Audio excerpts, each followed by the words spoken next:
Hello students, welcome to YouTube channel Case Tutorial. So we are studying class 6 NCERT chapter 7 of history, that is Ashoka, an emperor who gave up war. So I have given you a detailed or complete lecture from NCERT book. I hope you all have seen that video. Okay, तो आप सबको वो chapters अच्छे से समझ में आ गया होगा, आपने डिटेल्ड एक्सप्लेनेशन आप सबने देख लिया होगा.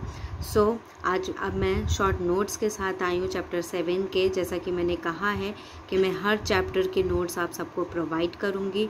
तो ये मेरे हैंड रिटन नोट्स हैं जो मैं आप सबको देती हूँ, और आप पूरी तरीके से मतलब बेफिक्र होकर इन्हें पढ़िए, और कोई भी प्रॉब्लम हो तो आप मुझसे कमेंट बॉक्स पे ज़रूर पूछिए. ओके, और बिल्कुल भी निराश नहीं होना है, क्योंकि कंपटीशन है. इस कंपटीशन के दौर में सबको अपनी अपनी मेहनत करनी, ठीक है. तो हमें अपनी मेहनत देखना है, बाकी रिज़ल्ट तो जैसा होगा वो सबको आएगा, ठीक है, मिलेगा.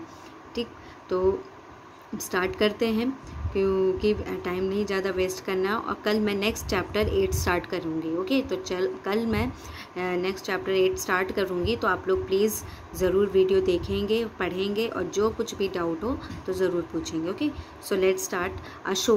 अशोका कौन से एक एम्परर थे जो कि मौर्यन डायनेस्टी के थे. Okay, Ashoka was an emperor of Mauryan dynasty. और जो नेशनल एम्बलम है हमारा सारनाथ पिलर पे की एडिक्ट में हमें मिला, सारनाथ पिलर की एडिक्ट से हमें मिला. तो नेशनल एम्बलम हमारा क्या, वो 4 लायंस, ठीक है. तो वो अशोका का सिंबल था, और वो कहाँ से हमें मिला, सारनाथ पिलर की एडिक्ट से मिला. ओके, अब अशोका की हम कुछ इंस्क्रिप्शंस देख लेते हैं. तो अशोका के इंस्क्रिप्शंस को ओल्डेस्ट इंस्क्रिप्शन मानी गई है, और ये किस में लिखी हैं, तो ये ब्राह्मी स्क्रिप्ट और खरोष्ठी स्क्रिप्ट में लिखी गई हैं. तो इंस्क्रिप्शंस हमने देखी, कुछ रॉक एडिक्ट्स में हमने देखी, मतलब rock addicts in the means की कुछ ऐसे इंस्क्रिप्शन जो रॉक्स में लिखी गई, कुछ ऐसे इंस्क्रिप्शन जो पिलर्स में लिखी गई, और कुछ ऐसे इंस्क्रिप्शन जो हमने केव में देखी, वहाँ केव में लिखी गई हुई. ओके, तो जो अशोकन सिंबल है 4 लायंस का, वो हमारा नेशनल एम्बलम भी है हमारे इंडिया का.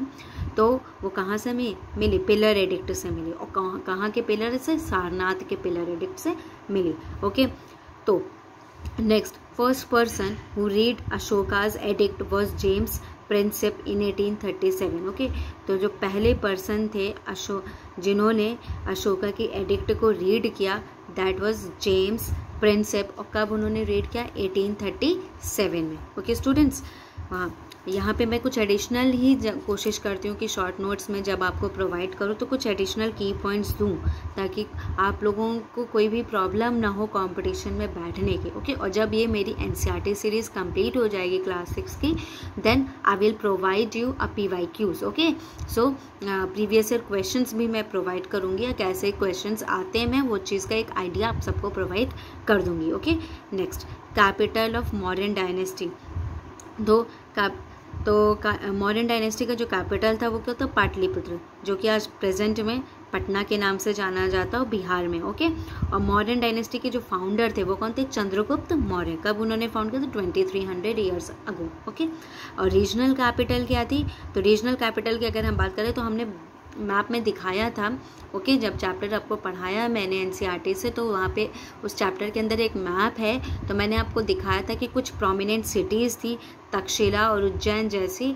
तो तक्षशिला से एंट्रेंस थी, तो ये नॉर्थ वेस्ट के साइड में है, जो हमारा पाकिस्तान का एरिया है ना, उधर आज तक्षशिला आज के प्रेजेंट डे में देखा जाए तो पाकिस्तान में. ओके, पहले ये हमारा पार्ट हुआ करता था, इंडिया का पार्ट हुआ करता था. तो वहाँ से ही लोग एंट्री करते थे इंडिया के रीजन में. तो नॉर्थ वेस्ट में तक्षशिला और साउथ सेंट्रल में उज्जैन. ओके, तो साउथ सेंट्रल में उज्जैन. और language used in Magadh, that is Magdhi language. Okay, तो मगध में जो लैंग्वेज यूज़ की जाती थी, जो मॉडर्न डायनेस्टी यूज़ करते थे, वो मगधी लैंग्वेज थी. आई होप आपको ये समझ में आ गया है. नेक्स्ट, अगर हम बात करते हैं एडमिनिस्ट्रेशन ऑफ मौर्यन डायनेस्टी की, तो मौर्यन डायनेस्टी का एडमिनिस्ट्रेशन कहते थे. तो जो सेंट्रल एडमिनिस्ट्रेशन था वो पाटलिपुत्र था. तो पाटलिपुत्र में डायरेक्ट कंट्रोल करते थे रूलर, ठीक है. जो सम्राट हुआ करते थे, जो एम्परर होते थे, वो डायरेक्ट कंट्रोल करते थे पाटलिपुत्र में. और प्रोविंशियल एडमिनिस्ट्रेशन जैसे कि तक्षशिला और उज्जैन, उनको गवर्नर्स कंट्रोल करते थे. ओके, तो गवर्नर्स कंट्रोल करते थे. और बाकी जैसे जो सम्राट है ना, वो अपने जो रूलर हैं या सम्राट हैं, वो क्या करते थे, अपने कुछ मैसेंजर्स या स्पाइस को भेजते थे, गुप्तचर जिन्हें हम कहते हैं, उनको भेजते थे, ताकि जैसे उनको वहाँ की खबर मिले, वहाँ के ऑफिशियल्स कैसे काम करें, ये सब हमें मतलब राजा को आकर बताया। तो गुप्तचर भी वो लगा रखते थे ताकि उनको सारी खबर दी जाए कि जो उन्होंने ऑफिशियल्स अपॉइंट किए हैं तो वो अपना काम ठीक से कर रहे हैं कि नहीं, जो नगर में या प्रजा में कोई प्रॉब्लम तो नहीं है या कोई ऐसी चीज़ तो नहीं चल रही जो राजा को नहीं पता है, तो गुप्तचर आकर उन्हें बताते थे। ओके, अब नॉर्थ वेस्ट में ब्लैंकेट बहुत ज़्यादा पॉपुलर था और साउथ इंडिया में जो साउथ इंडिया में गोल्ड और प्रेशियस स्टोन्स ज़्यादा पॉपुलर थे। ओके, उस टाइम की बात है। अब चंद्रगुप्त के कोर्ट में एक ग्रीक एम्बेसडर आए थे, जो कि ग्रीक एम्बेसडर मेगास्थनीज, जो कि मेगास्थनीज को किसने भेजा था? सेल्यूकस निकेटर ने भेजा था। ग्रीक रूलर थे सेल्यूकस निकेटर, और उन्होंने अपने एम्बेसडर मेगास्थनीज को भेजा और बोला कि जाओ जाके देखो चंद्रगुप्त के कोर्ट में कैसा क्या होता है। तो उन्होंने एक बुक लिखी इंडिका, और उस इंडिका बुक में काफ़ी कुछ उन्होंने डिस्क्राइब किया अशोका के बारे में। ओके, अब Ashoka was a greatest ruler of Mauryan dynasty. Okay, Ashoka was a greatest ruler of Mauryan dynasty. Chandragupta Ashoka के ग्रैंडफादर थे। ओके, अशोका का बेटा बिंबिसार था और बिंबिसार का बेटा कौन था?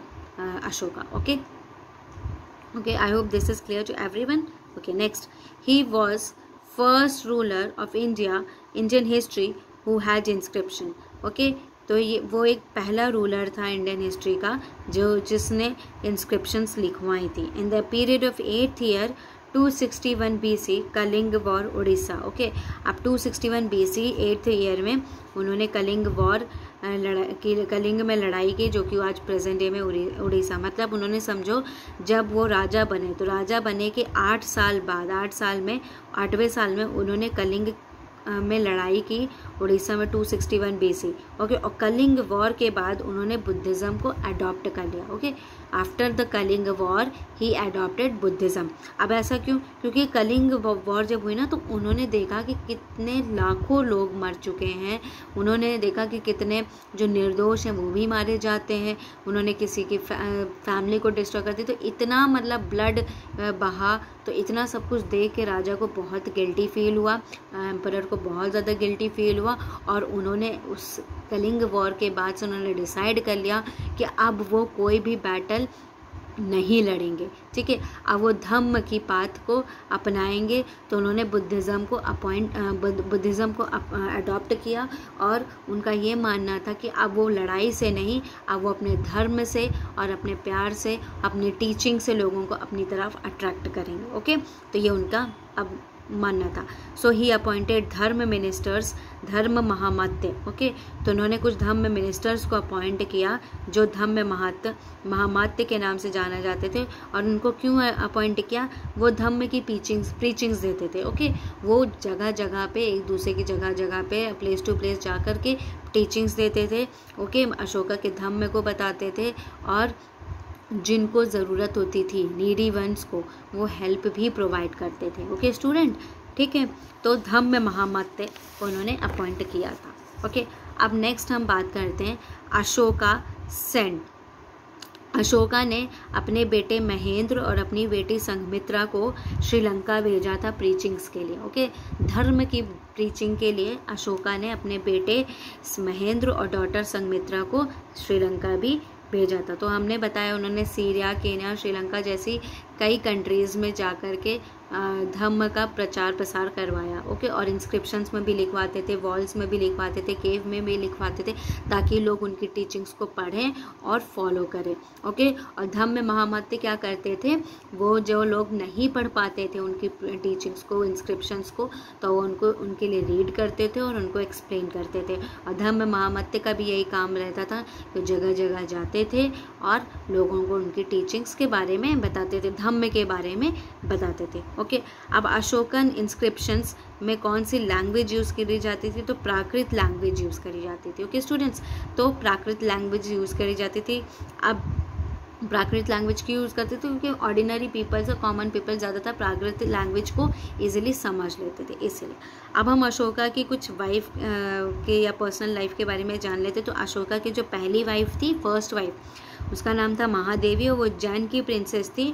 और महेंद्र और संघमित्रा दोनों अशोका और महादेवी के ही बच्चे थे। ओके, तो जो महेंद्र और संघमित्रा, सन महेंद्र था और डॉटर संघमित्रा थी, उनको जिनको श्रीलंका उन्होंने भेजा था वो अशोका और महादेवी के बच्चे थे। और अशोका की जो सेकेंड वाइफ थी वो कौरवकी थी, कौरवकी। और कहाँ की प्रिंसेस थी? वो कलिंग की प्रिंसेस थी। ओके स्टूडेंट, आई होप ये शॉर्ट नोट आपको अच्छे से समझ में आ गया होगा। शॉर्ट नोट्स में एकदम थोड़ी मतलब ये समझ लीजिए कि एकदम शॉर्ट नोट्स की ही तरह मैं बनाती हूँ। इसमें मैं सिर्फ खाली की पॉइंट्स ऐड ऑन करती हूँ और ये शॉर्ट नोट्स तभी समझ में आएंगे अच्छे से बच्चों जब आप लोग मेरा फुल लेक्चर देखेंगे। आप जब मेरी फुल कंटेंट, फुल वीडियो देखेंगे, चैप्टर के डिस्क्रिप्शन अच्छे से देखेंगे, एक्सप्लेनेशन अच्छे से देखेंगे, तब आपको समझ में आएगा ये शॉर्ट नोट्स। ओके, तो ये शॉर्ट नोट्स उन्हीं बच्चों के लिए बेनिफिट है जो मेरी वीडियोस पूरी देखते हैं। और आज मैंने चैप्टर 7 पूरी तरीके से कंप्लीट कर दिया है।